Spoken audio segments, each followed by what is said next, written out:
Here I've got Nokia 8000 though, and let me show you how to change language on the following device. So first of all, you have to open the list of all apps, then find and select the settings.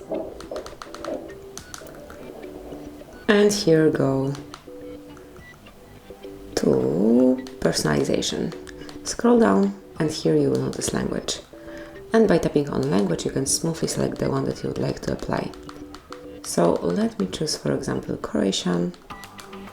And as you can see, already the language has been changed, so you can smoothly use your device in Croatian.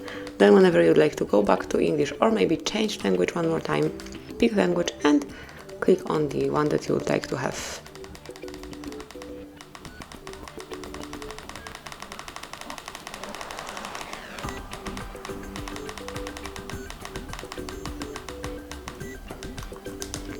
And that's it. As you can see now, we are back in English. So that would be all. This is it. Thank you for watching. Please subscribe our channel and leave the thumbs up.